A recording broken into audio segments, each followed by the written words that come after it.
도시락을 점심을 이렇게 꺼내서 이렇게 먹는 시간을 갖게 되었습니다. 그래서 각자 분들이 가지고 오신 샌드위치, 고구마, 또 과일 이런 것들 이렇게 꺼내서 막 이제 드시려고 준비를 하시는데 불현듯 우리 같이 오신 한 형제님의 가방 안에 한 형제님이 가방 안에서 조그마한 버너를 딱 꺼내시고 그 다음에 코펠 하나 꺼내시고 그 다음에 신라면을 딱 꺼내셔서 끓이시기 시작했습니다. 그래서 그 신라면을 끓여서 하나를 끓이셨는데 몇 분 안 되지만 우리가 이렇게 잘 나눠 먹었습니다. 멋진 경치를 보면서 또 가는 길에 비를 흠뻑 맞아서 몸이 으스스하는 상황에서 한 국자 떠먹은 그 신라면 맛은 정말로 끝내줬습니다. 제가 끝내줬다는 표현 외에는 더 드릴 말이 없었기 때문에 그렇게 표현한 것을 이해해 주시길 부탁드리겠습니다. 저뿐만 아니라 사실 라면을 드신 모든 분들이 참 맛있게 잘 먹었다 그런 말씀하셨습니다. 그리고 식사를 마치고 다시 출발할 때 돈독한 형제를 더 느낄 수 있어서 주님께 그날 감사를 드렸습니다. 사실 사람은 이 밥을 함께 먹으면 이상하게도 사이가 가까워집니다. 사람들은 이 사실을 이미 오래전부터 알고 있었습니다. 그래서 일상에서 쓰는 우리 한자인 고향이라는 말에서 시골 향자는 고대 각골문에서 음식이 담긴 그릇을 사이에 두고 두 사람이 이렇게 마주 앉아서 나눠 먹는 모습을 형상화한 글자라고 합니다. 여기 한번 그림을 봐주시기 바랍니다. 그래서 이 향자를 빨간색으로 칠해진 향자를 보시면 그 밑에 그 각골문자라고 해서 한자가 처음 생긴 것을 기록한 문자죠. 거기 보시니까 그림이 어떻게 보이십니까? 두 사람이 상에서 뭔가를 나눠 먹는 그런 그림같이 보이지 않으십니까? 그래서 옛날 고향 사람이 특별히 가깝게 느껴졌던 이유는 음식을 함께 나눠 먹는 사이였기 때문이라는 것이죠. 또한 우리가 가장 가까운 사이를 우리가 흔히 하는 말로 식구라고 부릅니다. 그래서 같은 가족도 식구라고 부르고 같은 직장에서 일하는 사람, 아주 가까운 사람도 뭐라고 부릅니까? 식구라고 부를 때가 있죠. 근데 식구라는 이 한자어 역시 위에서 보시는 대로 먹을 식자에다가 입구자입니다. 예. 무슨 뜻입니까? 여러분, 한솥밥을 같이 먹는다는 것이죠. 그래서 밥을 같이 먹으면 친해진다는 것을 동서고금을 막론하고 모든 사람들이 사실 알고 있습니다. 그런데 여러분, 교회 역시 마찬가지입니다. 교회에서도 함께 뭔가를 먹을 때 사실 서로 가까워지는 일이 있습니다. 그렇다면 여러분, 교회에서 우리가 무엇을 먹어야 서로 더 가까워질까요? 신라면을 매일 끓여 먹어야 될까요? 라면이 아니라면 과연 우리는 무엇을 먹어야 더 가까워지겠습니까? 바로 주님의 만찬을 함께 먹을 때 더 가까워진다라고 오늘 주님께서는 우리에게 알려주고 계십니다. 오늘 본문은 특별히 우리가 주님의 만찬을 먹을 때 어떤 대상과 더 우리가 가까워지고 그리고 또 얼만큼 더 가까워지는가에 대해서 우리에게 소상히 알려주고 있습니다. 그러므로 오늘 저는 여러분들과 함께 이 본문 말씀을 통해서 주님의 만찬이 과연 어떤 대상과 서로 이렇게 가깝게 만들어주고 또 얼만큼 더 가까워지게 이렇게 만들어주는가를 살펴보고 그 내용을 우리의 삶에 한번 적용해 보기를 원합니다. 우리는 이를 위해서 먼저 이 고린도서신서 10장의 문맥을 먼저 한번 살펴볼 필요가 있습니다. 우리 다시 한번 본문으로 한번 가서 보도록 하겠습니다. 고린도전서 10장입니다. 10장을 보시면 14절에 지금 바울은 고린도 교인들에게 우상을 피할 것을 명령하고 있습니다. 그 14절 말씀을 제가 한번 다시 읽도록 하겠습니다. 그런즉 나의 극진히 사랑하는 자들아. 그 다음 뭐라고 말씀하고 계십니까? 우상 숭배를 피하라. 우상 숭배를 피하라고 말씀하고 계시죠. 그런데 우리가 여기서 한 가지 조심해서 보아야 될 부분이 있습니다. 지금 바울은 우상에게 희생물을 드리고 나서 그 자리에서 희생물을 먹는 일을 피할 것을 지금 명령하고 있습니다. 이게 무슨 뜻이냐면요. 저 한번 집중해서 잘 들어주시기를 부탁드리는데 그 당시에는 우상에서 고린도 지역에서 특별히 우상에게 이렇게 희생물을 드릴 때 구약에 이제 희생물을 드릴 때와 원리가 비슷합니다. 희생물을 드리고 나서 희생물의 일부를 남는 것을 희생물을 드린 사람이 그것을 먹었습니다. 그 자리에서. 우리 희생물 가운데도 그런 구약의 희생물들이 있죠. 마찬가지로 이방신한테 희생물을 드릴 때 그 희생물을 드리고 나서 일부를 남겨서 그 자리에서 그 희생물을 드린 사람이 예배자가 그것을 먹는 풍습이 있었습니다. 바울은 바로 지금 이 일을 하지 말라라고 그렇게 명령하고 있습니다. 그런데 우리가 조심해야 될 부분은 지금 바울은 반대로 시장에서 판매되는 우상에게 드려진 음식에 대해서 말씀하고 있는 것은 아니라는 것이죠. 우리가 고린도전서 8장부터 10장을 유심히 보시면 지금 바울이 우상에게 드려져서 직접적으로 그 자리에서 먹는 것과 그것 중에서 상당 부분이 그 당시에 시장에 흘러나와서 시장에서 파는 것을 구분해서 얘기하고 있습니다. 그래서 우리가 8장과 10장을 이 문맥을 이해하지 못하고 보시면 바울이 8장에서는 먹으라고 얘기하고 있고 또 10장에서는 먹지 말라고 얘기하고 있기 때문에 혼돈이 생길 수가 있습니다. 그런데 사실 바울이 얘기하는 말은 명확합니다. 희생물을 가지고 우상 신전에 가서 이방 신전에 가서 신에게 그것을 드리고 남은 음식을 그 자리에서 먹는 우상 숭배 그 일은 하지 말라고 경고하고 있다는 것이죠. 반면 희생물을 드리고 났지만 그 남은 음식들이 그 남은 희생물 그 고기들이 시장에 유통돼서 판매되는 것들에 대해서는 믿음과 양심에 따라서 먹어도 된다라고 그렇게 설명하고 있습니다. 그 근거로 한번 밑을 보시면 25절 한번 보도록 하겠습니다. 그래서 지금 우상 숭배 우상에게 드리고 그 자리에서 먹는 것은 금하고 하지 말라고 말씀하고 10장 25절은 이렇게 말씀하고 있죠. 무엇이든지 고기시장에서 파는 것은 양심을 위해 아무것도 묻지 말고 그 다음 뭐라고 말씀하고 있습니까? 먹으라는 거죠. 그럼 우리가 10장의 위에 14절부터 내용을 봤었을 때는 먹으라는 뜻입니까? 먹지 말라는 뜻입니까?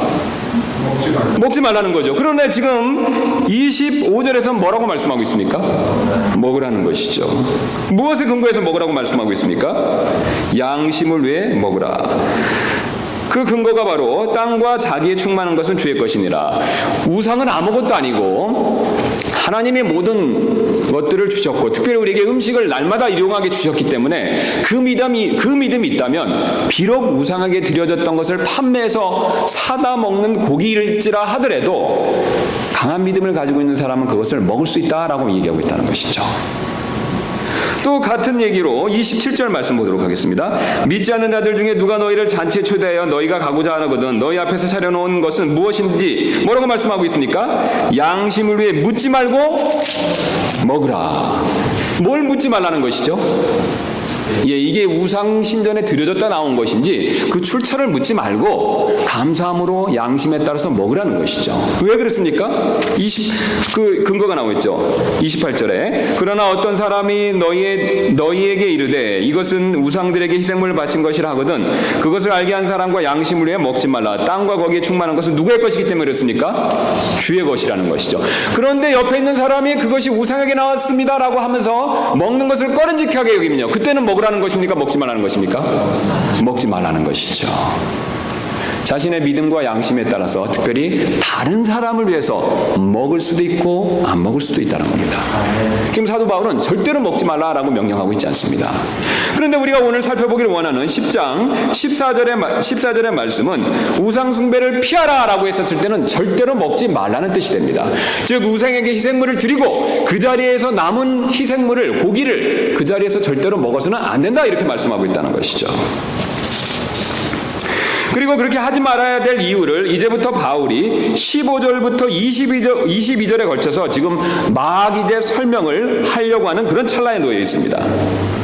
그런데 자신이 지금 설명하려는 바가 약간 어려울 수도 있기 때문에 잘 들어보고 잘 판단하시길 바랍니다 라고 그러면서 15절에서 미리 주의를 주고 있습니다. 그래서 15절에 이렇게 말씀하고 있죠. 내가 지혜로운 자들에게 말하듯 말하노니 지금 누구에게 말하겠다라고 말씀하고 있습니까?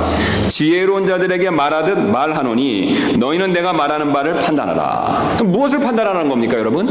우상 숭배를 피하는데 내가 그 이유들을 앞으로 제시하겠는데 그 이유들을 잘 듣고 그 다음에 그것을 잘 판단하고 우상 숭배를 하지 마십시오. 이렇게 지금 제안하고 있다는 것이죠. 그런데 흥미로운 것은 바울이 우상 숭배는 죄입니다. 절대로 그 음식을 먹어서는 안 됩니다. 이렇게 단순하게 잘라서 한 번에 말하고 있지 않는다는 것이죠. 좀 더 복잡한 방법을 쓰고 있습니다. 그래서 지혜로운 자들에게 말하는 것 같이 좀 어렵겠지만 그렇게 얘기를 합니다라고 살짝 경고를 준다는 것이죠.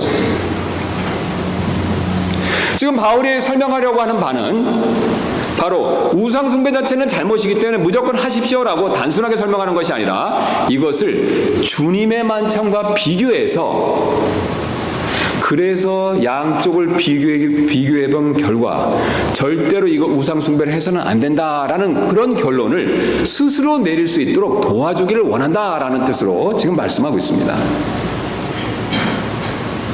그래서 지금 바울은 주님의 만찬의 원리를 가져다가 우상숭배의 원리, 우상숭배에 생겨지는 잘못된 원리를 비교해서 그 다음에 잘못된 것을 고린도 교인들이 스스로 깨닫고 그래서 그것을 하지 않도록 그렇게 촉구하고 있다는 뜻이 되겠습니다. 자, 그렇다면 주님의 만찬이 가지고 있는 원리는 무엇이 되겠습니까? 주님의 만찬이 가지고 있는 이 원리를 알면 당연히 우상숭배를 하지 말아야 된다는 그런 확신이 들겠죠. 그래서 우리는 먼저 주님의 만찬이 가지고 있는 원리를 자세히 한번 살펴보도록 하겠습니다. 바로 주님의 만찬이 가지고 있는 원리는 어떤 것이 되냐면 서로가 어떤 약속이나 언약을 맺고 약속한 바를 서로 믿고 음식을 함께 먹으면 두 사람은 서로 하나로 묶인다는 사실입니다. 다시 한번 말씀드리겠습니다. 생소하실 수가 있기 때문에 이 서로가 약속을 합니다. 그 약속을 하고 그 약속을 서로 동의하죠. 그럼 약속을 믿고 동의하고 나서 거기서 멈추는 것이 아니라 서로 함께 음식을 먹습니다. 그럼 그 음식을 먹으면 두 사람 간에는 음식을 먹는 일을 통해서 서로가 하나가 이렇게 묶인다는 뜻이 되겠습니다. 지금 우리식으로 표현해서 말씀드린다면 우리는 사실 서로 약속을 하고 법적으로 특히 약속을 하면 무엇을 씁니까, 여러분? 계약서를 쓰죠. 아니면 그것에 준하는 문서들을 씁니다. 문서를 만들고 어떻게 하죠? 사인을 하죠. 사인을 하는 순간 어떻습니까? 두 사람은요, 법적 구속력을 갖죠. 두 사람은 법적으로 하나로 묶입니다. 우리는 현재 종이에 사인을 하지만 성경 시대의 사람들은요, 어떤 것을 약속을 하고 동의를 했을 때 사인하는 대신 바로 음식을 함께 먹었습니다. 그래서 음식을 함께 먹을 때 서로가 서로에게 묶이는 역할을 한다는 것을 그들은 그렇게 믿었다는 것이죠. 성경은 이를 풍부하게 보여주고 있습니다. 그래서 시간이 좀 걸리겠지만 몇 가지 예들을 한번 찾아보도록 하겠습니다. 창세기 26장 되겠습니다. 창세기 26장.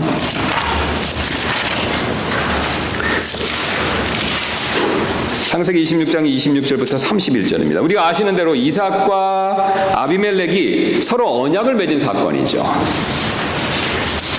그래서 아비멜렉이 이삭에게 찾아와서 언약을 맺자라고 이렇게 제안을 하고 있죠. 28절 말씀 보겠습니다.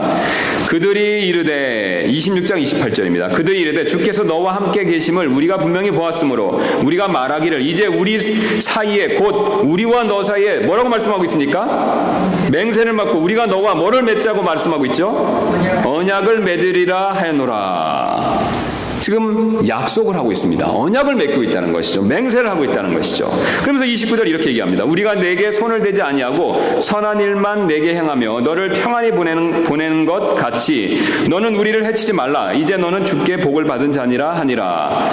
서로 지금 무엇을 하고 있습니까? 약속을 하고 있죠. 여러분 확인이 됐습니까? 자, 그다음에 약속을 했으니까 우리가 지금 뭘 써야 됩니까? 약속을 했던 어떤 법적 서류를 만들고 뭘 해야 되죠? 사인을 해야 되는데요. 이 성경 시대의 사람들은 사인하는 대신 30절의 행동을 했습니다. 30절 다 같이 보도록 하겠습니다. 그가 그들에게 뭐라고 말씀하고 있죠? 잔치를 베풀매 그들이 먹고 마시고. 그 다음에 31절입니다. 아침에 일찍 일어나 서로 맹세한 뒤에 이삭이 그들을 보내매 그들이 그를 떠나 평안히 갔더라. 약속을 하고 같이 먹고 그 다음에 떠나갔습니다. 이 원리가 성경이 이 원리를 계속해서 보여주고 있습니다. 그 뒤로 우리 라반과 야곱이 또 언약을 맺은 사건이 있죠. 야곱이 도망갔을 때 누가 쫓아왔습니까?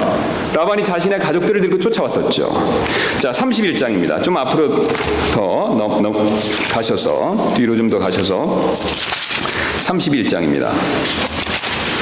화가 난 도망친 야곱으로 인해서 화가 난 라반이 자신의 장정들을 데리고 야곱을 쫓아왔었죠. 예, 그래서 드디어 야곱이 붙들렸는데, 자, 붙들렸을 때 라반이 이렇게 얘기하죠. 라반이 야곱에게 응답하여 이르되 이 딸들은 내 딸들이요 이 아이들은 내 아이들이요 이 가축들은 내 가축들이요 내가 보는 모든 것이 내 것이니라. 이날 내가 이 내 딸들이나 그들이 낳은 아이들에게 무슨 일을 할 수 있으랴. 그러므로 너는 이제 오라. 우리와 곧 나와 내가 뭐라고 말씀하고 있습니까?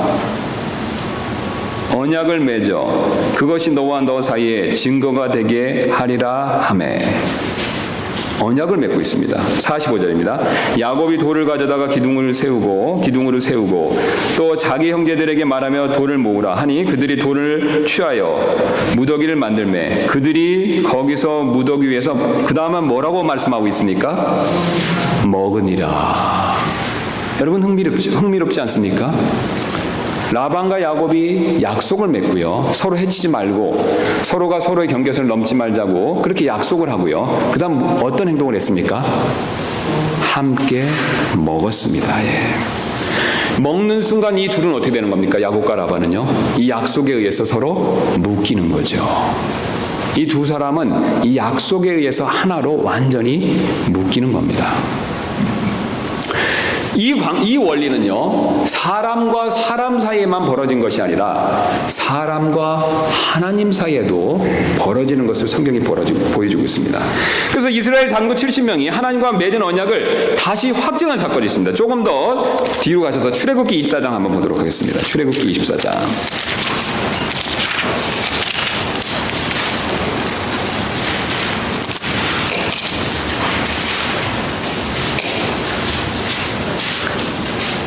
시내산에서 이제 벌어졌던 일들이죠. 24장 1절입니다. 또 그분께서 모세에게 이르시되 너는 아론과 나답과 아비후와 이스라엘 장로 70명과 함께 주의 길을 올라와 멀리서 경배하라. 자, 그래서 이제 하나님께서 시내산 밑에 있는 이스라엘 백성에게 70명과 몇몇의 사람들을 데리고 올라오라라고 이렇게 명령하고 있습니다. 여러분 맞습니까? 그래서 2절에 모세 혼자만 주께 가까이 나오고 그들은 가까이 나오지 말며 백성은 그와 함께 올라오지 말지니라 하시니라. 3절 보겠습니다. 모세가 와서 그 다음에 이제 산에 올라가지만 나머지 사람들은 산에서 조금 밑에 기다리고 모세만 아주 가까이 주님께 오라 이렇게 얘기하고 있죠. 3절 보겠습니다. 모세가 와서 주의 모든 말씀과 판단의 모든 법도를 백성에게 고하매 온 백성이 한 목소리로 응답하여 이르되 주께서 하신 모든 말씀을 우리가 행하리이다 하더라. 자, 이렇게 하기 전에 이제 하나님의 주신 약속에 대해서 이스라엘 백성들이 뭐라고 얘기하고 있습니까? 그 약속을 자기들이요 지키겠다라고 다시 한번 그것을 맹세하고 있죠. 그래서 4절 말씀 보겠습니다. 모세가 주의 모든 말씀을 기록하고 아침에 일찍 일어나 산 밑에 제단을 쌓고 이스라엘의 12지파대로 12기둥을 세우며 5절입니다. 또 이스라엘 자손의 청년들을 보내어 그들의 번제 희생물을 드리게 하고 소들을 화물로 삼아 주께 희생물로 드리게 하니라. 6절부터 우리가 유심히 보실 필요가 있습니다. 또 모세가 피의 절반을 취하여 대야들에 담고 피의 절반은 제단 위에 뿌리며 그 다음 7절에 이렇게 시작하고 있습니다. 언약의 책을 가져다가 백성이 든 데서 읽음에 그들이 이르되 주께서 말씀하신 모든 것을 우리가 행하고 순종하리이다 하니 모세가 피를 취해 백성에게 뿌리며 이르되 주께서 이 모든 말씀에 관하여 너희와 맺은 언약의 피를 보라 하니라. 지금 이스라엘 백성과 주님께서 새로운 언약을 맺으시는 것은 아니죠. 이미 맺으신 언약을 어떻게 하고 있습니까? 다시 한번 확증하는 거죠. 언약을 책을 가져다가 읽고 그 다음에 희생물을 드리면서 그 피를 언약의 피를 보여주면서 이스라엘 백성들에게 뭘 얘기하라고 얘기하고 있습니까? 언약을 우리가 지키겠다. 그렇게 고백하라고 얘기한다는 것이죠. 그래서 언약을 다시 확인하면서 9절 말씀 보겠습니다. 그때 모세와 아론과 나답과 아비후와 이스라엘 장로 70명이 올라가서 10절입니다. 아주 신기한 내용을 말씀하고 있죠. 이스라엘의 하나님을 보았는데 그분의 발밑은 마치 사파이어 돌로 포장한 듯하고 청명한 하늘은 본체 같더라. 11절입니다. 그분께서 이스라엘 자손과 고귀한 자들에게 자신의 손을 대지 아니하셨으므로 그들도 하나님을 보고 뭐라고 말씀하고 있습니까? 보며 먹고 마셨더라. 여러분 이 구절을 볼 때 좀 이상하지 않으셨습니까? 왜 이 사람들이 하나님 발밑에 가서 무서운데 두려운데 하필 거기서 먹고 마실까요? 소풍을 가도 잘못 갔죠, 장소를요. 마음이 편한 곳에 가야 되는데 천둥번개가 치는 두려운 하나님이 임재하시는 그 앞에 가서 하필 그들은 뭐하고 있습니까? 먹고 마셨다는 거죠. 왜 그들이 먹고 마셨는지 오늘 하나님께서 가르쳐 주십니다. 하나님과 이스라엘 백성들이 무엇을 맺었습니까? 언약 약속을 맺었죠. 그 언약을 맺고 그 언약을 서로 지킨다는 표시로 무엇을 하고 있습니까? 음식을 함께 먹고 있는 것이죠. 이 원리는 여기서 끝나는 것이 아닙니다. 우리가 잘 아는 대로 성막에서도 역시 마찬가지입니다. 성막에서도 여러 가지 성막 안에 있는 물품들이 있었는데 그 중에 하나가 바로 뭐냐면 보여주는 빵이라는 것이 있었습니다. 우리 개역식으로 표현하면 진설병이 되죠. 레위기를 한번 보도록 하겠습니다. 레위기 24장 8절부터 9절입니다.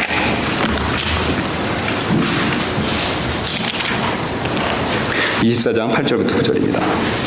우리가 아시는 대로 그는 계속해서 안식일마다 뭘 말씀하고 있습니까? 그 빵을 주 앞에 진열할지니, 그래서 보여드리는 빵이죠. 보여주는 빵인데 그 빵을 주 앞에 진열할지니, 그 다음에 그 빵을 왜 그 빵을 둬야 되는지 설명하고 있습니다. 그것은 영존하는 뭐라고 말씀하고 있습니까? 언약에 의해 이스라엘 자손에게서 취한 것이니라. 언약의 근거에서 무엇을 취했다라고 말하고 있습니까? 빵을 취한 것이죠. 예, 빵을 취한 것입니다. 그런데 놀라운 것은요, 그 빵을 누가 먹습니까? 이 9절 말씀 보도록 하겠습니다. 그 빵은 아론과 그의 아들들의 것이 될지니 그들은 그것을 거룩한 곳에서 뭐라고 얘기하고 있죠? 먹을지니라. 먹을지니라. 지금 제사장들은 누구를 대표하고 있습니까, 여러분? 이스라엘 백성 회중 전체를 대표하고 있죠. 이스라엘 회중 전체를 대표하는 레위인들, 아론과 그의 자손들이 와서 하필 무엇을 먹고 있습니까?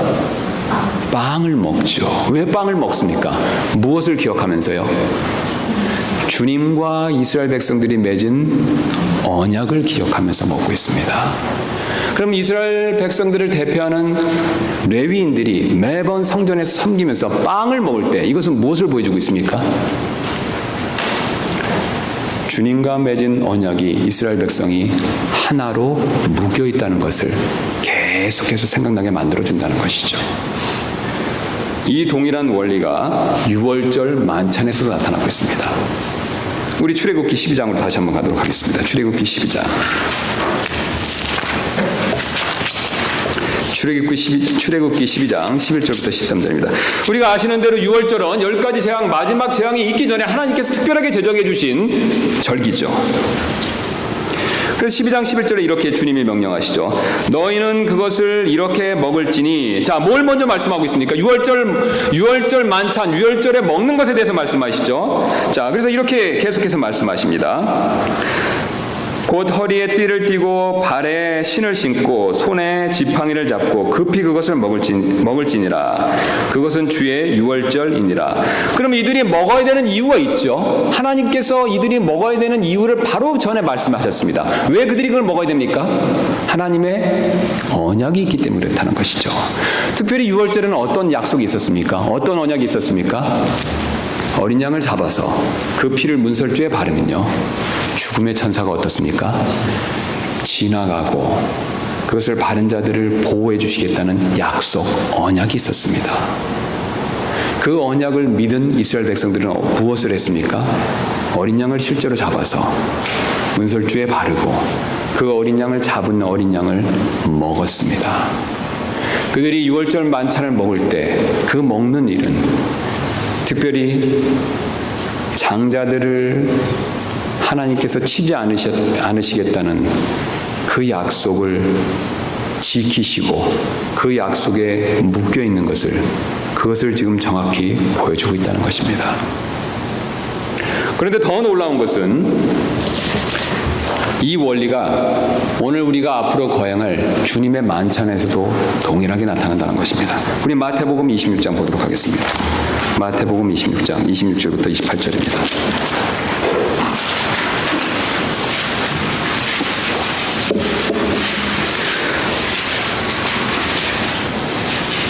(26장 26절입니다) 그들이 먹을 때 예수님께서 빵을 집으사 축복하시고 그것을 떼어 제자들에게 주시며 이르시되 받아서 먹으라, 이것은 내 몸이니라 하시고, 27절입니다. 또 잔을 집으사 감사를 드리시고 그들에게 주시며 이르시되 너희는 다 그것을 마시라, 이것은 죄들의 사면을 얻게 하려고 많은 사람을 위하여 흘린 나의 피, 곧 그 다음에 뭐라고 말씀하십니까? 새 상속 언약의 피니라. 아멘. 예수님이 지금 무엇을 말씀하고 계십니까? 언약을 말씀하시죠. 새 상속 언약을 말씀하십니다. 이 새 상속 언약을 믿은 제자들은 그 다음에 무엇을 하고 있습니까? 주님이 주시는 빵과 잔을 먹고 있습니다.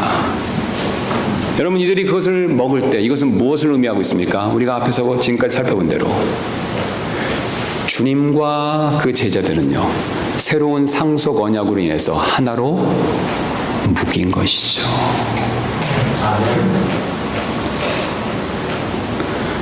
여러분, 주님의 새 상속 언약을 믿은 사람들은요, 주님과 함께 하나로 완전히 묶인 것입니다. 주님이 우리를 이렇게 묶어주셨기 때문에 사실 그 어느 누구도 주님이 묶어주신 것을 풀 수가 없습니다. 성경은 이렇게 말씀하고 있습니다. 내가 확신하노니 사망이나 생명이나 천사들이나 정사들이나 권능들이나 현재 있는 것들이나 장래 있는 것들이나 높음이나 깊음이나 다른 어떤 창조물이라도 능히 우리를 그리스도 예수 우리 주 안에 있는 하나님의 사랑 안에서 떼어놓지 못하리라. 아멘. 어떤 것도 우리를 주님의 사랑에서 떼어놓을 수가 없습니다. 특별히 주님의 그 새 상속 언약으로부터 떼어놓을 수 있는 것이 없습니다. 왜냐하면 이 세상에는 주님보다 더 큰 자가 아무도 없기 때문에 그렇습니다. 또 주님은 스스로 약속하신 그 약속을 저버리는 그런 불성실한 분이 아니시기 때문에 그렇습니다. 주님이 그 약속을 하셨고 그 주님의 약속을 믿고 우리가 구원받아 주님의 자녀가 되며 특별히 그 만찬을 우리가 거행할 때마다 사실 주님께서는 우리에게 나와 너희는 이 새 상속 언약으로 인해서 하나가 됐다라는 그 진리를 우리에게 지금 보여주고 계십니다. 여러분, 게다가 이것이 전부가 다가 아닙니다. 음식을 같이 먹는 것은 서로 묶인다는 의미뿐만 아니라 사실은 서로 교제한다라는 그런 의미도 있습니다. 이 서로 한껏 같이 묶여 있으면요, 묶여 있는 상태에서 음식을 먹으면 서로 간에 어떻습니까? 가까워지겠습니까? 멀어지겠습니까? 가까워지죠. 예. 자연스럽게 교제가 생길 수밖에 없습니다. 특별히 이런 관계는 종교 행사에서 제 음식을 먹는 것과 먹는 일이 그 신과 영적으로 이렇게 교제한다는 그런 의미를 가지고 있는 것을 오늘 사도 바울은 우리에게 그것을 보여주고 있습니다. 사실 바울은 이 사실을 우상에게 드려진 희생물을 먹는 일을 통해서 우리에게 지금 가르쳐주고 있는데 다시 한번 우리 본문을 가서 이 사실을 확인해 보도록 하겠습니다. 고린도전서 10장으로 다시 한번 가보시겠습니다.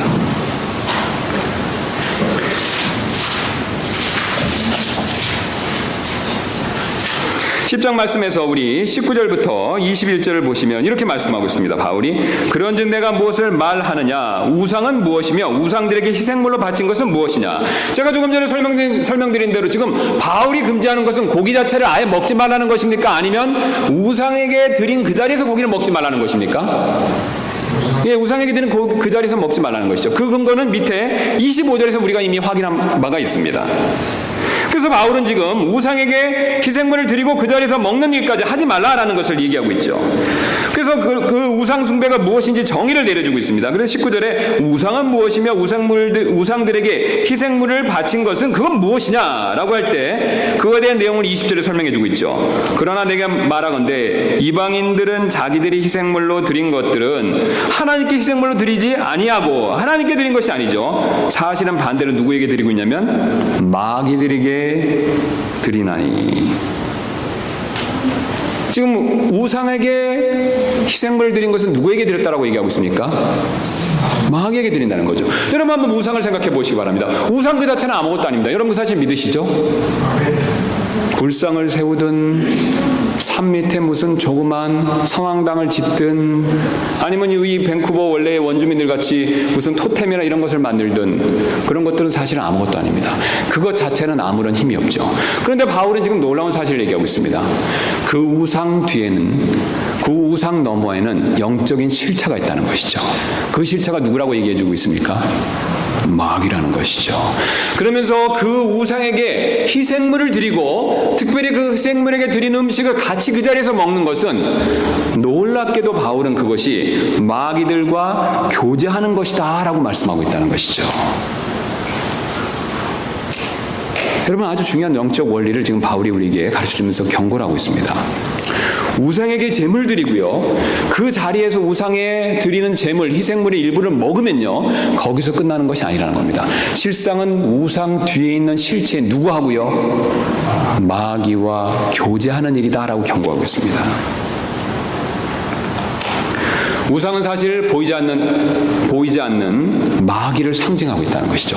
우상 자체는 아무것도 아닙니다. 그러나 우상은 보이지 않는 마귀를 나타내주고 있다는 것이죠. 사실은 마귀가 자신의 보이지 않는 모습을 우상을 통해서 우리에게 보여주고 있다는 것이죠. 그런데 이 원리가 동일한 비슷한 원리가 만찬에도 지금 나타나고 있습니다. 지금 제가 조금 전에 말씀드린 대로 우상은 안 보이는 마귀를 상징하고 있습니다. 여러분 맞습니까? 예. 그런데 그와 동일하게 지금 우리가 장차 먹게 될 이 빵도 만찬도 뭔가를 상징하고 있다라고 바울이 얘기하고 있습니다. 우상은 보이지 않는 마귀를 상징하고 있습니다. 우리가 장차 먹게 될 이 빵은 그렇다면 무엇을 상징하고 있겠습니까? 예, 바로 지금 우리와 함께 계시는 예수님을 상징하고 있습니다. 우리가 믿고 섬기는 예수님은 죽으시고 부활하시고 승천하시고 그리고 지금 이 자리에 우리와 함께 하시는 분이십니다. 우리 마음 안에 함께 계시며 우리 교회 안에 함께 하십니다. 여러분 이 사실 믿으십니까? 그 예수님께서 이제 장차 우리가 조금 위에 거행할 주님의 만찬 가운데서도 주님은 함께 하십니다. 그 근거로 우리 고린도전서 11장 24절 말씀 보도록 하겠습니다. 뒤로 한번 넘겨서 보시기 바랍니다.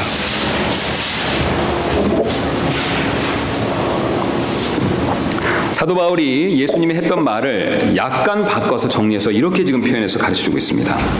23절부터 보겠습니다. 내가 너희에게 전해준 것은 내가 주께 받은 것이니 곧 주 예수님께서 배반당하신 바로 그 밤에 빵을 집으사 감사를 드리신 뒤에 그것을 떼시고 이르시되 받아서 먹으라. 이것은 너희를 위하여 찢긴 내 몸이니 그 다음 뭐라고 말씀하십니까? 나를 기억하며 이것을 행하라. 지금 놀라운 것은요, 예수님께서 이것은 내 몸이니 너희를 위하여 찢긴 내 몸이니 내 몸을 기억하며 이것을 행하라 라고 말씀하고 있지 않다는 것이죠. 무엇을 어떻게 말씀하고 계십니까? 나를 기억하라는 것이죠. 내 몸을 기억하라고 말씀하고 계시지 않습니다. 이 만찬의 빵을 통해서 누구를 기억하라고 말씀하십니까? 예, 그렇게 고난을 당하신 예수님 그분, 자기 자신 예수님을 기억하라고 말씀하신다는 거죠. 찬도 동일한 원리가 나타나고 있습니다. 25절입니다. 저녁 식사 뒤에 또 그와 같은 방식으로 잔을 집으시고 이르시되 이 잔은 내 피로 세우는 새 상속 언약이니 너희가 그것을 마실 때마다 내 피를 기억하며 이것을 행하라 하셨느니라 하면 우리가 이해하기가 쉽겠지만 그렇게 말씀하고 있지 않습니다. 어떻게 말씀하고 계시죠? 그것을 마실 때마다 누구를 기억하라고 말씀하고 있습니까? 나를 기억하라. 여러분, 만찬이 지금 중요한 원리를 우리에게 보여주고 있습니다. 우리가 장차 먹게 될 이 빵은요, 우리를 위해서 찢기시고 죽으셨다가 묻히시고 부활 승천하시고 우리 마음 안에, 우리 교회 안에, 특별히 우리가 만찬을 집행할 때 함께 하시는 예수님을 상징하고 있습니다. 천주교는 이 빵이 예수님 자체로 바뀐다 이렇게 가르치고 있습니다. 여러분, 그것은 말이 되지 않습니다. 또 어떤 개신교들은 예수님이 이 빵 안에 들어왔기 때문에 그때 우리가 예수님을 먹는 것이다 이렇게 가르치고 있습니다. 그러나 그건 역시 이치에 맞지 않는 말입니다. 이 빵은 단순히 빵일 뿐입니다. 그 이상도 그 이하도 아니죠. 그러나 이 빵은 중요한 것을 상징하고 있습니다. 중요한 분을 상징해서 우리에게 보여주고 있습니다. 누구를 보여주고 있습니까? 예수님이십니다. 살아계신 예수님, 부활 승천하시고 내 안에, 우리 교회 안에, 그리고 만찬이 집행될 때 그때 우리와 함께 하시는 그 예수님을 보여주고 있습니다. 그래서 바울은 우상은 아무것도 아닙니다. 그러나 그것을 절대로 그 우상에게 드린 음식을 먹어서는 안 됩니다. 왜냐하면 우상에게 드린 음식을 먹고 그 우상에게 드리는 우상 숭배에 참여했을 때 사실은 우상과 교제하는 것이기 때문에, 마귀와 교제하는 것이기 때문에 여러분 절대 그렇게 해서는 안 됩니다 라고 경고하고 있습니다. 이와 동일한 원리로 사도 바울이 오늘 우리에게 주의 만찬의 한 가지 원리를 가르쳐주고 있는 것이죠. 여러분, 이 빵을 먹고 마실 때마다 살아계신 예수님을 기억하시기 바랍니다. 이 빵은 아무것도 아닙니다. 다른 잘못된 가르침처럼 이것이 뭔가 변화가 있는 것이 아닙니다. 그러나 이 빵은 분명히 살아계신 예수님, 우리를 위해서 죽으시고 묻히셨다가 부활 승천하신 그분, 살아계신 그분을 지금 우리에게 가르쳐주고 있습니다.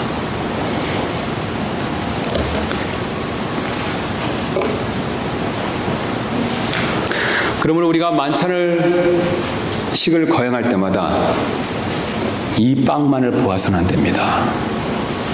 이 빵이 상징하고 보여주시는 예수님을 믿음의 눈으로 반드시 보실 필요가 있습니다.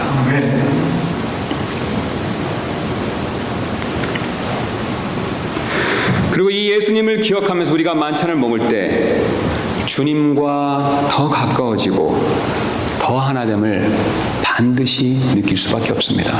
여러분 한번 잘 생각해 보시기 바랍니다. 이것이 단순한 빵이다라고 생각하면 주님과 가까워짐을 그렇게 많이 느끼실 수 있겠습니까? 그러나 오늘 사도 바울이 가르치는 이 원리대로 이 빵은 살아계신 예수님, 내 안에 계신 예수님, 우리 교회 안에 계신 예수님, 지금 이 자리에 함께 하시는 예수님, 그 예수님을 상징하고 있다는 걸 생각하면서 주님이 주신 이 빵을 먹었을 때 내 마음이 어떻겠습니까? 예수님과 멀어지는 것이 아니라 예수님과 가까워지는 것을 우리는 더 분명히 느낄 수밖에 없을 것입니다. 우리가 라면을 함께 먹었을 때 더 가까움을 느꼈듯이 마찬가지로 우리도 주님이 주시는 이 만찬을 먹었을 때 주님과 가까움을 반드시 느낄 수밖에 없습니다. 그리고 이렇게 주님과 교제하고 가까워지는 것이 바로 주님이 주시는 만찬의 축복이다라고 사도 바울이 오늘 우리에게 그 사실을 가르쳐주고 있습니다.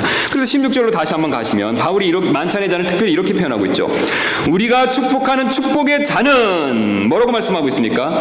그리스도의 피에 함께 참여하는 것이 아니냐. 이 주님의 만찬의 잔을 무엇으로 표현하고 있습니까? 축복의 잔이죠. 여러분, 주님의 만찬의 잔이 왜 축복의 잔입니까?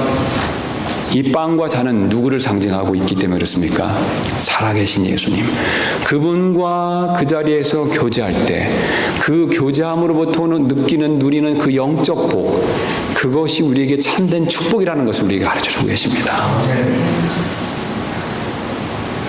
그냥 단순하게 빵을 드시고 그냥 단순하게 잔을 드셨을 때는 이 축복을 누릴 수가 없습니다. 주님과 교제하는 이 축복을 누릴 수가 없습니다. 게다가 사도 바울이 경고하는 것처럼 우상숭배에 참여해서 그것을 먹고 마시는 자는 주님이 주시는 이런 축복을 더더군다나 누릴 수 없다는 것을 경고하고 있습니다. 그래서 바울은 이렇게 21절에 말씀하고 있습니다. 너희가 주의 잔과 마귀의 잔을 겸하여 마실 수 없으며 주의 상과 마귀들의 상에 겸하여 참여하는 자가 될 수 없느니라. 여러분 왜 그렇습니까? 뭔가를 먹고 마시면요, 그 대상과 어떻게 되기 때문에 그렇습니까? 가까워지기 때문에 그렇다는 것이죠. 교제하는 것이기 때문에 그렇다는 것이죠. 그래서 우상에게 드리고 그것을 먹으면 사실은 마귀와 가까워지는 것입니다. 반대로 주님이 주신 이 빵과 잔을 먹고 마시면 주님과 가까워지며 주님이 주신 교제를 누릴 수 있다는 것을 오늘 우리에게 그것을 알려주고 계십니다. 만찬의 축복은 사실 이것이 전부가 다가 아닙니다. 또 다른 축복이 우리를 기다리고 있습니다. 만찬의 또 다른 축복은 바로 같은 동료 그리스도인들 간에 서로 더 가까워진다는 사실을 우리에게 지금 보여주고 있습니다. 주님을 기억하면서 만찬을 먹으면 주님과만 교제하고 가까워지는 것이 아닙니다. 성령님의 역사를 통해서 만찬에 참여하는 성도들도 더 가까워지는 것을 오늘 사도 바울은 우리에게 그것을 가르쳐주고 있습니다. 그래서 16절을 다시 한번 가서 보시면 이렇게 말씀하고 있습니다. 16절에 우리가 축복하는 축복의 잔은 그리스도의 피에 뭐라고 말씀하고 계십니까? 함께 참여하는 것이 아니냐. 그냥 참여하는 것이 아니라 함께 참여하는 것이 아니냐. 우리가 떼는 빵은 그리스도의 몸에 함께 참여하는 것이 아니냐. 바울은 17절에 이어서 이렇게 말씀하고 있습니다. 우리가 많아도 한 빵이요 한 몸이니 이는 우리가 다 그 한 빵에 참여하는 자들이기 때문이라. 여러분, 교회에 두 빵은 없습니다. 오직 한 빵밖에 없습니다. 이 한 빵은 오직 한 분, 주 예수 그리스도 그분을 상징하고 있습니다. 여러분, 나만 이 한 빵을 먹는 것이 아니라 여기 계신 우리 모든 지체분들, 성도분들이 사실은 이 한 빵에 함께 참여하고 있습니다. 이제 우리 잘 아시는 대로 한국은 이제 열흘 뒤인 14일부터 추석이 시작됩니다. 그럼 여러분 이미 이렇게 잘 아시는데 추석이 시작되면 타향에 나가 있던 가족들이 고향에 다 이렇게 모이죠. 모였을 때 부모님이 주시는 음식을 함께 먹습니다. 부모님이 만들어주시는 추석 음식을 먹을 때 여러분 가족 간에 가까움을 느끼십니까? 멀어지는 것을 느끼십니까? 가까워지는 것을 느끼시죠. 어머니, 아버지가, 특별히 어머니가 우리가 좋아하는 이 음식, 특별히 우리 형제가, 우리 식구들이 어렸을 때부터 같이 먹었던 이 음식, 맛있는 잡채, 맛있는 불고기, 맛있는 김치를 함께 먹을 때 사실 그 음식에 참여하는 모든 형제 자매들은, 식구들은 하나라는 사실을 다시 한번 느끼고 그것을 소중하게 여기게 됩니다. 여러분, 그것과 동일한 원리입니다. 우리가 한빵에 함께 참여할 때 우리는 사실 하나라는 것을 다시 한번 확인하고 그것을 분명히 느낄 수가 있습니다. 그러므로 우리는 만찬을 통해 성도 간의 하나됨을 더 느낄 수가 있습니다. 그래서 만찬을 통해 주님의 주신 빵과 잔을 마시게 되면 서로 구원받은 동료 그리스도인임을 다시 한번 느끼고 가까워진다는 뜻이 되겠습니다.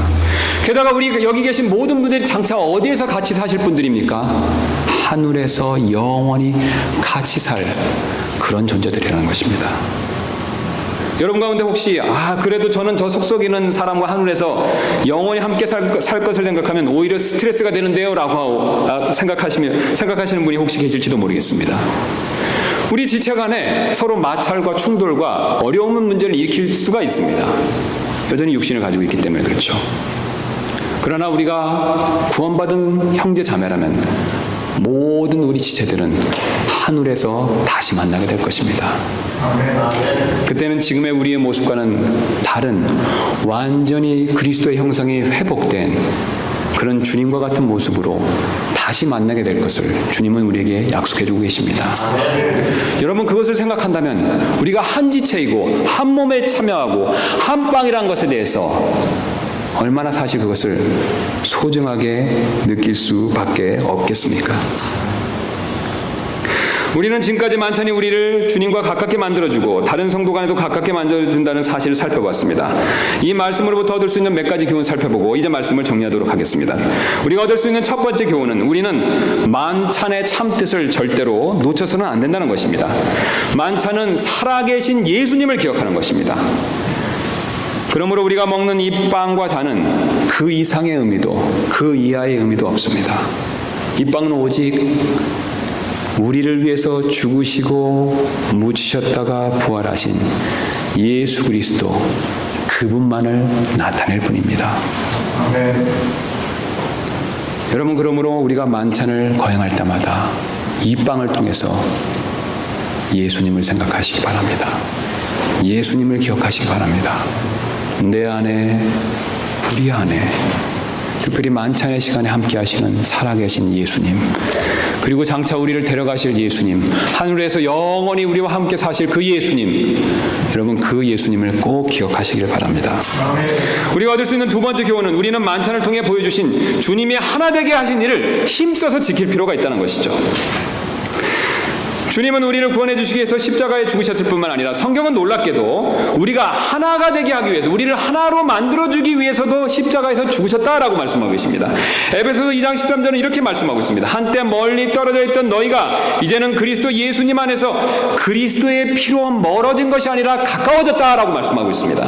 사도 바울은 이어서 2장 16절에서 또 십자가로 그 원수되게 하는 것을 죽이사 친히 십자가로 이방인과 교회 이 둘을 한 몸으로 하나님과 화해하게 하려 하심이라 라고 말씀하고 있습니다.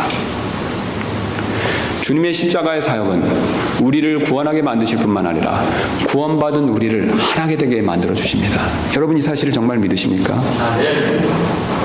여러분이 만약에 이 사실을 정말로 믿으신다면 주님이 만들어주신 이 하나됨을 우리는 결코 어떤 경우에도 해치거나 그것을 망가뜨리거나 그것을 나누어서는 안 됩니다.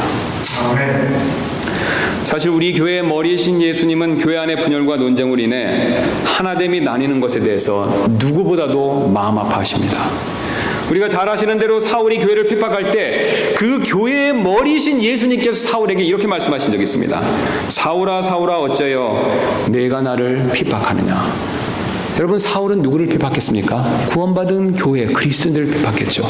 그런데 그 고통은 누가 느끼고 계셨습니까? 그 교회의 머리이신 예수님이 느끼셨습니다. 자신의 지체들인 구원받은 그리스도인들이 핍박을 받을 때 교회의 머리신 예수님께서는 나를 핍박했다라고 이렇게 말씀하셨습니다. 여러분, 제가 지금 한 가지 부탁을 드리도록 하겠습니다. 저를 따라서 각자 손을 이렇게 꽉 잡으시고 자기의 살을 입는 힘껏 떨어질 정도로 한번 당겨보시기 바랍니다. 모든 분들 해주시길 부탁드리겠습니다. 자, 여러분, 고통이 통증이 느껴지셨습니까? 사실 내가 이것을 당길 때 이 고통을 내 다리나 내 오른손은 못 느낄 수도 있습니다. 그러나 머리는 그 고통을 느끼고 있습니다. 여러분, 이와 똑같습니다. 우리는 그리스도 안에서 한 지체를 이루고 있습니다. 그런데 누군가가 어떤 이유로 인해서 이 하나됨을 해치고 떨어뜨리려고 할 때 사실 그것으로 인해서 가장 큰 고통을 느끼시는 분은 바로 우리 교회의 머리이신 예수님이십니다. 나는 잘 못 느낄 수가 있습니다. 나는 조금만 느낄 수도 있습니다. 그러나 예수님은 그 일로 인해서 정말로 마음 아파하십니다. 우리는 이런 예수님의 마음을 생각한다면 교회에서 논쟁과 분열을 일으키지 말고 오히려 하나됨을 힘써 지킬 필요가 있습니다. 예수님께서는 유월절 만찬을 끝내시고 우리의 하나됨을 위해서 다음과 같이 기도하신 적이 있습니다. 제가 읽도록 하겠습니다. 이제 나는 세상에 더 있지 아니하오나 이들은 세상에 있사옵고 나는 아버지께로 가옵나니 거룩하신 아버지여 아버지께서 내게 주신 자들을 아버지의 이름으로 지키사 우리와 같이 그들도 하나가 되게 하옵소서. 내가 그들과 함께 세상에 있을 때에 아버지의 이름으로 그들을 지켰나이다. 아버지께서 내게 주신 자들을 내가 지켰고 멸망의 아들 외에는 그들 중에 하나도 잃어버리지 아니하였으니 이것은 성경 기록을 성취하려 함이니이다. 내가 이 사람들만을 위해 기도하지 아니하고 그들의 말로 인하여 나를 믿을 자들을 위해서도 기도하오니 이것은 그들이 다 하나가 되게 하려 함이니이다. 아버지께서 내 안에 내가 아버지 안에 있는 것 같이 그들도 우리 안에 하나가 되게 하사 아버지께서 나를 보내신 것을 세상이 믿게 하옵소서. 아버지께서 내게 주신 영광을 내가 그들에게 주었사오니 이것은 우리가 하나인 것 같이 그들도 하나가 되게 하려 함이니이다. 내가 그들 안에 있고 아버지께서 내 안에 계시나니 이것은 그들이 하나 안에서 완전해지게 하려 함이며 아버지께서 나를 보내신 것과 또 아버지께서 나를 사랑하신 것 같이 그들도 사랑하신 것을 세상이 알게 하려 함이니이다. 아멘. 여러분, 주님을 기억하시면서 이 하나됨을 힘써 지키는 저와 여러분들 되시기를 주님의 이름으로 축원합니다. 우리 기도하시겠습니다.